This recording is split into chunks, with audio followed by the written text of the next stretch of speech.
دنیا بھر میں 2025 میں اقوام متحدہ کے خواتین سے متعلق ادارے کی جانب سے شائع کی گئی ایک تحقیق میں بتایا گیا کہ عوامی زندگی میں شامل 70% خواتین کو آن لائن وائلنس کا سامنا کرنا پڑا، جبکہ خواتین کی ایک بڑھتی ہوئی تعداد نے بتایا کہ ڈیجیٹل ابیوز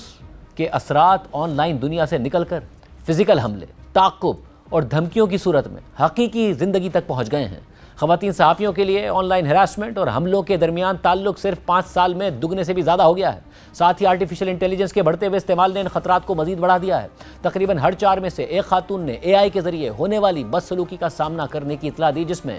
ڈیپ فیکس، آواز میں تبدیلی اور ایسا تبدیل شدہ مواد شامل ہے جس کا مقصد انہیں بدنام کرنا، خاموش کرنا یا ان کی ساکھ کو نقصان پہنچانا ہے۔ پاکستان میں ڈیجیٹل ہاسٹیلٹی حالیہ برسوں کے مشکل ترین صحافتی ماحول میں ایک ساتھ جڑی ہوئی ہے۔ 2025 کے ورلڈ پریس فریڈم انڈیکس کے مطابق پاکستان کی عالمی رینکنگ 180 ممالک میں 158ویں نمبر پر آ گئی ہے، جو 2024 میں 152ویں نمبر پر تھی۔ یہ صورتحال پریس فریڈم، خود مختاری اور صحافیوں اور میڈیا سے وابستہ افراد کی سلامتی کو بڑھتے ہوئے خطرات کی عکاسی کرتی ہے، جن کی ایک بڑی وجہ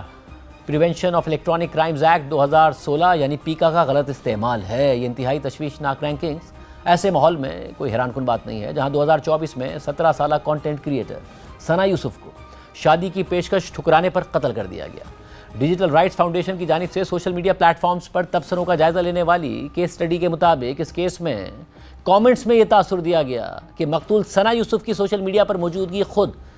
ایک غیر اخلاقی عمل تھا اور قدامت پسند پدر شاہی سوچ کے تحت اس حملے کو جائز قرار دیا گیا۔ ان کامنٹس میں خواتین سے نفرت پر مبنی دقیانوسی تصورات، صنفی نفرت انگیز زبان اور غلط معلومات کی بنیاد پر غلط یا بڑھا چڑھا کر الزامات لگائے گئے، جن میں ذمہ داری مجرم کے بجائے وکٹم کے رویے یا کردار پر ڈال دی گئی۔ رپورٹ میں مزید لکھا ہے کہ پاکستان میں مذہبی آزادی کی صورتحال بھی نمایاں طور پر خراب ہوئی ہے،